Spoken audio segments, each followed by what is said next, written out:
tokoh yang namanya Zakir Naik. Sekarang sudah mulai turun, bukan naik lagi.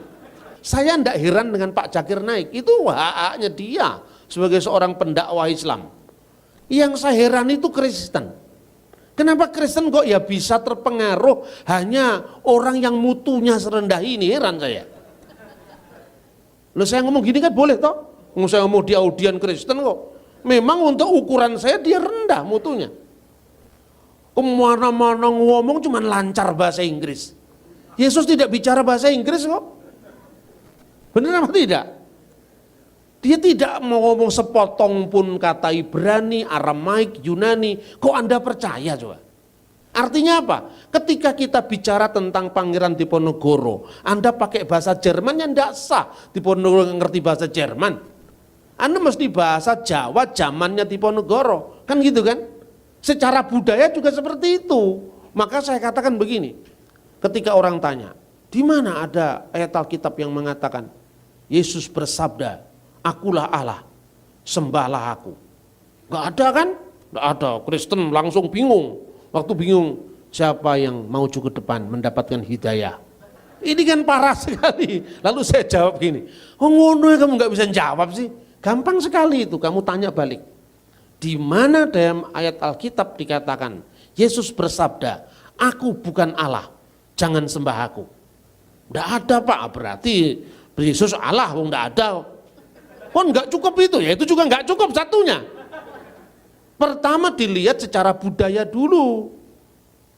Kebiasaan orang Yahudi itu jangankan kok sampai menyebut nama Tuhan. Tidak boleh itu. Itu lason hara. Lidah jahat menyebut nama tetragramaton itu bagi orang Yahudi. Ya makanya kalau orang Yahudi ada kata-kata ZHWH itu mesti dibaca Hashem atau Adonai. Ya kan coba Anda lihat di YouTube itu kan banyak reciting the Shema in Hebrew kan ketemu. Anda tidak hanya ketemu dengan bahasa Ibrani model orang Eropa yang orang-orang Askenazim, Shema Yisrael Adonai Eloheinu Adonai Echad. Ini kan gaya-gaya Askenazim yang dari Eropa. Tapi gaya-gaya orang Yahudi yang di Yaman, orang Yahudi yang di timur itu, ya, Sephardim yang di Spanyol itu kan bacaannya lebih meliuk-liuk.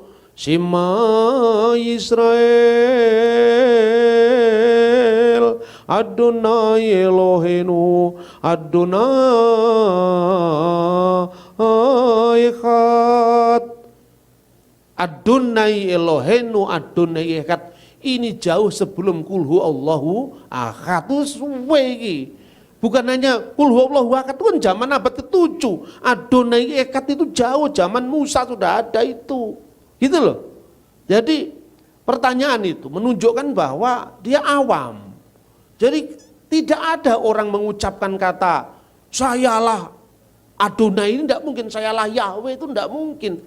Tapi ketika Yesus ditanya, Yesus bersabda di dalam Injil Yohanes pasal 8 ayat 56 dan seterusnya 58 ya. Abraham bersukacita, dia telah melihat hariku. Hariku, apa yang disebut hariku di sini? Hariku ini sebenarnya Yom HaMoshiach, hari Sang Mesias. Karena kepada Abraham itu kan Tuhan menjanjikan, kamu akan menjadi bangsa yang besar, namamu akan masyhur, kamu akan menjadi berkat. Siapa yang memberkati engkau akan diberkati, siapa yang mengutuk engkau akan dikutuk. Tapi berkat yang terakhir, olehmu semua kaum di muka bumi akan mendapatkan berkat. Berkat ini diulang lagi ketika Abraham disuruh mempersembahkan Ishak putranya. Diulang lagi kepada Ishak putranya Abraham. Diulang lagi kepada Yakub cucunya Abraham. Semua kaum di muka bumi akan mendapatkan berkat, itu diberikan kepada Abraham, kepada Ishak, kepada Yakub. Itulah sebabnya orang Yahudi kalau berdoa tidak pernah mengatakan Elohe Abraham, Elohe Ismail, Elohe Yakub, enggak pernah. Yang ada cuman Baruch atah Adonai Elohenu, Elohe Abraham, Elohe Yitzhak, Elohe Yakub. Bukan berarti Tuhan tidak sayang sama Ismail, tapi Ismail tidak termasuk di dalam messianic blessing, tidak termasuk dalam jalur messianik itu. Makanya berkatnya, doanya Allah Abraham, Ishak dan Yakub gitu loh. Abraham melihat hariku, artinya apa? Hari penentuan di mana olehmu semua kaum di muka bumi akan mendapatkan berkat, itu sudah dilihat oleh Abraham. Abraham bersuka melihatnya. Orang Yahudi tidak paham ini kan? Dan dia mengatakan apa? Umurmu belum sampai 50 tahun. Bagaimana kamu bisa mengatakan hal itu? Tapi Yesus bersabda, sabdanya demikian. Amin, amin, 2 kali diulang kata amin. Semua nabi bicara aminnya selalu bagian belakang. Hanya Yesus yang selalu mengawali sabdanya dengan amin, amin. Dan kata ho amin itu menjadi gelar Yesus dalam Wahyu pasal 3 ayat 14. Amin, amin lego humin. Sesungguhnya aku berkata kepadamu, prin Avram genestai ego eimi. Sebelum Abraham jadi, ego eimi, aku ada. Aku ada ini petunjuk kepada nama tetragramaton tadi, ego eimi hoon. Akulah dia sang maha ada, aku adalah aku. Eyeh asyur eyeh itu diterjemahkan dalam bahasa Yunani, Alkitab Septuaginta, ego eimi hoon. Dalam kitab Nabi Yesaya sering kali Tuhan berkata anihu, akulah dia. Terus orang-orang Yunitarian ngomong begini, dan itu yang menjadi bacaannya mungkin Zakir Naik. Di mana ada kata akulah dia diartikan harus akulah Tuhan. Akulah dia pokok anggur, akulah semua juga akulah dia itu. Akulah jalan, ego eimi hodos, akulah jalan. Tapi konteksnya ketika Yesus mengatakan ego eimi, dia mau dirajam batu. Kenapa mau dirajam batu? Karena orang yang menghujat Allah, yang menyamakan diri dengan Allah akan dirajam batu gitu kan. Jadi kalau membaca Alkitab tidak cukup dengan teks, tidak cukup dengan interteks, tapi juga dengan konteks secara keseluruhan. Di sini perlunya kita belajar studi sejarah, studi tentang arkeologi Alkitab. Jadi pertanyaannya, ketika kemudian Yesus bangkit di antara orang mati, Thomas melihat bukti luka yang ada di tangannya, apa katanya? Ya Tuhanku dan Allahku. Apakah Yesus menolak penyembahan Thomas?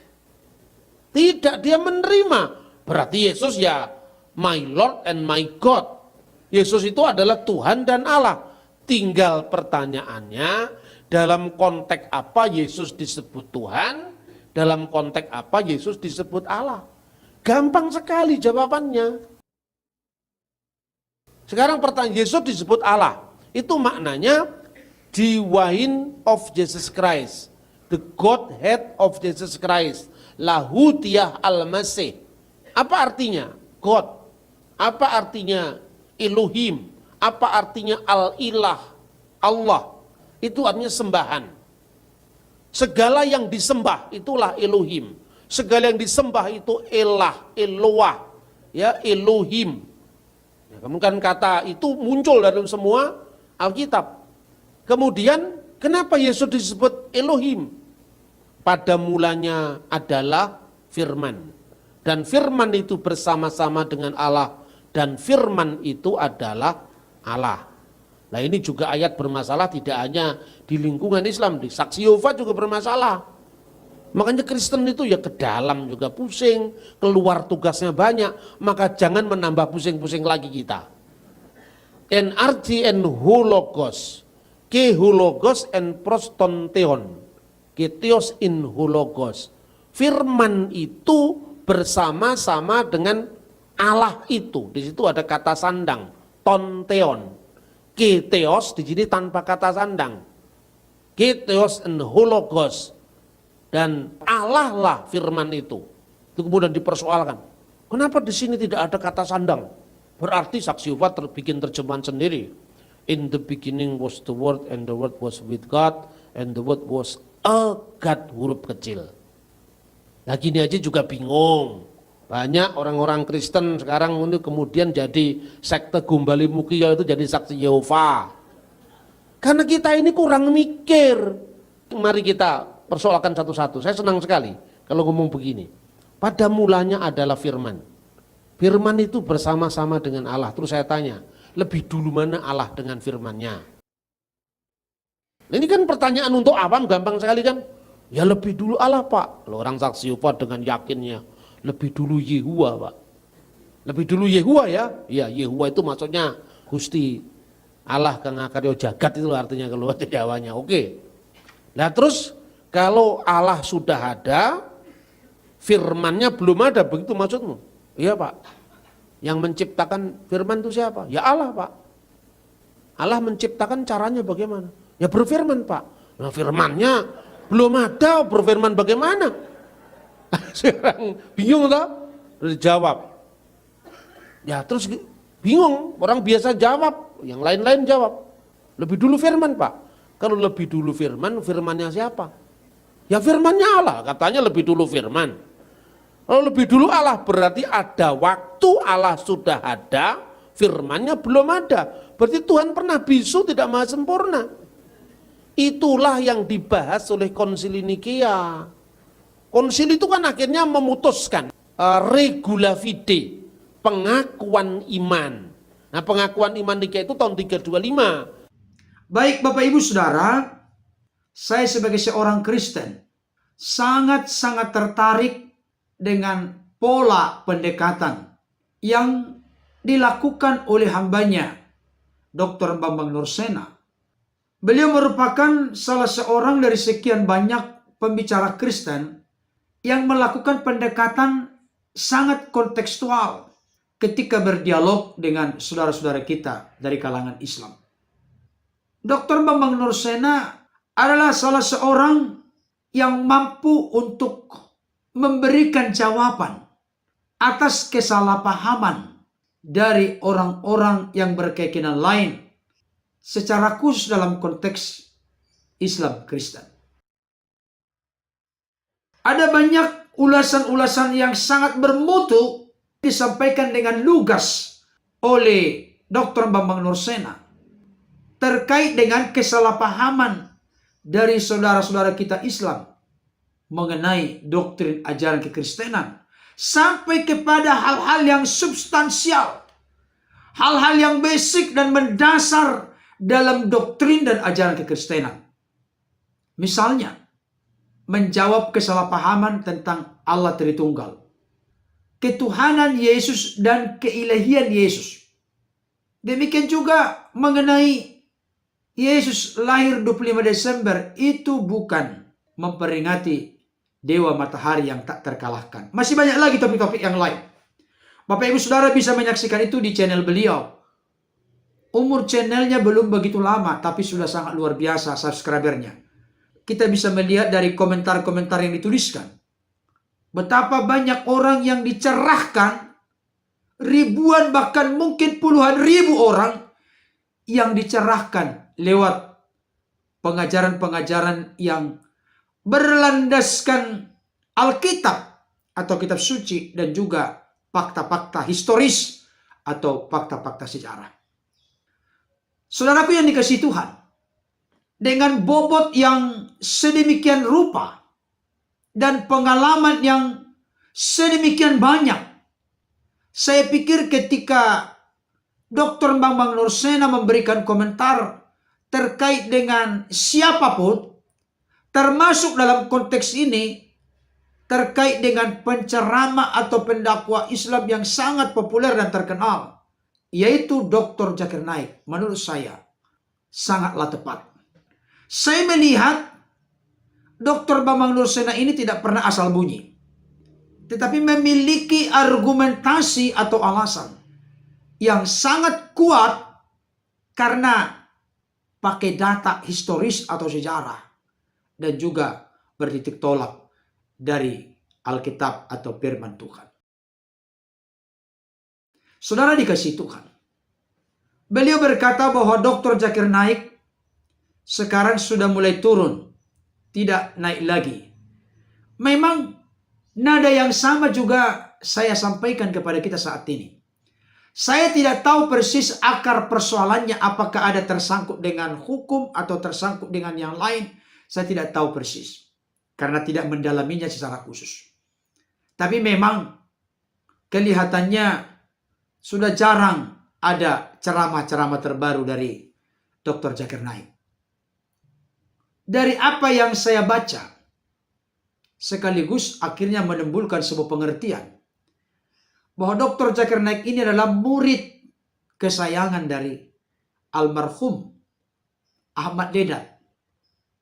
Di setiap ceramahnya sudah menjadi rahasia umum atau kita tahu bersama, Dr. Zakir Naik ini suka mengulas Bible atau doktrin ajaran kekristenan yang sangat mendasar. Salah satu pernyataan beliau yang sangat terkenal adalah sebagai berikut. If any Christian can point out a single verse in the Bible, a single unequivocal statement where Jesus Christ, peace be upon him, himself says, a single unambiguous statement where Jesus Christ, peace be upon himself says that I am God, or where he says worship me, I am ready to accept Christianity just now. Bapak Ibu Saudara yang dikasihi oleh Tuhan, tadi kita sudah menyaksikan cuplikan singkat dari pernyataan Dr. Zakir Naik. Beliau berkata, tunjukkan satu ayat dalam Bible yang menunjukkan Yesus berkata, aku ini Tuhan, sembahlah aku. Dan ini yang menjadi pertanyaan-pertanyaan yang sering diajukan oleh para apologet dari saudara-saudara kita Islam. Pertanyaan ini muncul sebenarnya oleh karena tidak mengerti dan tidak memahami konteks budaya dalam Yahudi. Dan inilah yang disampaikan oleh hambanya Dr. Bambang Nursena, di mana beliau berkata, saya heran kenapa ada orang Kristen bisa terpengaruh orang yang mutunya serendah Zakir Naik. Bahkan beliau melanjutkan, memang untuk ukuran saya, dia itu, maksudnya Dr. Zakir Naik, rendah mutunya. Cuma lancar bahasa Inggris. Zakir Naik di sepanjang ceramahnya tidak pernah ngomong sepotong kata Ibrani, Aramaik, Yunani. Kok sampai ada yang percaya dengan model yang seperti ini? Belum lagi nanti latar belakang historis, konteks budaya, adat istiadat, tradisi, dan lain sebagainya. Saudaraku yang dikasihi Tuhan, tanpa mengurangi rasa hormat saya kepada Dr. Zakir Naik yang sangat terkenal itu, sebenarnya yang saya perhatikan bahwa memang mutu atau bobot kualitas dari materi yang disampaikan oleh Dr. Zakir Naik terkait dengan kekristenan, terlebih khusus terkait dengan ketuhanan Yesus, sangat salah kaprah. Sehingga apa yang disimpulkan oleh Dr. Bambang Nursena, memang untuk ukuran saya, dia itu rendah mutunya. Kenapa? Seperti saya katakan di awal bahwa Dr. Bambang Nursena ini, ketika membuat sebuah pernyataan dan menarik sebuah konklusi kesimpulan, bertitik tolak dari dasar dan fakta Alkitab, dan yang luar biasa yang seringkali tidak dimiliki oleh banyak orang secara luas dan mendalam adalah fakta-fakta atau data-data historis. Saudaraku yang dikasihi Tuhan, justru yang saya lihat, apalagi terkait dengan pernyataan yang begitu bombastis sekaligus dalam bentuk pertanyaan. Tunjukkan satu ayat dalam Bible Alkitab di mana Yesus pernah berkata, aku ini Tuhan, sembahlah aku. Kalau sampai Anda bisa menunjukkannya, maka saya hari ini juga masuk Kristen. Inilah pernyataan yang diungkapkan oleh Dr. Zakir Naik dan oleh apologet-apologet dari saudara-saudara kita Islam sampai sekarang. Banyak sekali berseliweran di sana-sini yang mengungkapkan pertanyaan yang sama. Saya mau kasih tahu, Seperti yang disampaikan oleh hambanya Dr. Bambang Nursena. Dalam memahami Alkitab, kita harus tahu teks dan konteks. Konteksnya itu bukan sekedar ayat-ayat sebelum dan sesudahnya dari ayat yang dimaksud. Tapi konteks tradisi, adat istiadat, budaya. Karena apa? Kehadiran Alkitab itu bukan di ruang hampa, di ruang kosong. Tapi dalam konteks Israel. Ini penting. Nah, yang ingin saya tegaskan pada kesempatan ini kepada setiap kita.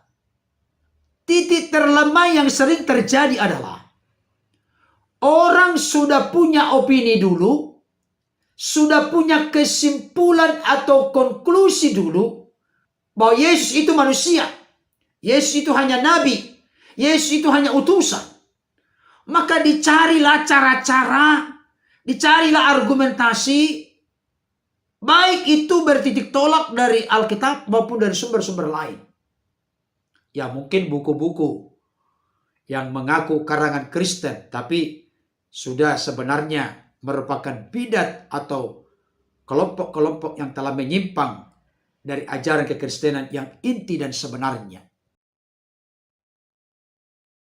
Saudaraku yang dikasihi Tuhan, titik terlemahnya itu adalah mencoba memaksakan konsep seseorang memahami agamanya, dan konsep itu dipaksakan kepada agama atau keyakinan orang lain. Ini menjadi kesalahan fatal. Saya sering memberikan contoh praktis. Pertama, tidak mungkin peraturan sepak bola dipakai untuk menilai permainan bola voli. Tidak mungkin. Permainan bola voli kena tangan, no problem, tidak masalah. Tapi ketika kena tangan di permainan sepak bola itu hands. Itu salah, itu pelanggaran. Maka wasit akan meniupkan peluit dengan segera karena kena tangan, hand. Biarlah peraturan sepak bola dipakai untuk menilai sepak bola. Tidak boleh di-change atau disilang peraturan sepak bola dipakai menilai permainan bola voli. Sebaliknya, peraturan bola voli tidak bisa dipakai untuk menilai sepak bola. Akan jadi amburadul nanti. Contoh lain, tidak mungkin Undang-Undang Dasar Amerika Serikat dipakai menilai Undang-Undang Dasar 1945. Sehebat, sejenius, sepintar apapun orang-orang Amerika, ketika mereka mencoba menilai Undang-Undang Dasar 1945 dari sudut pandang mereka mengerti, menghayati, meyakini, menghidupi Undang-Undang Dasar Amerika, tidak akan pernah ketemu. Itu adalah sesuatu yang tidak fair. Biarlah Undang-Undang Dasar Amerika untuk Amerika.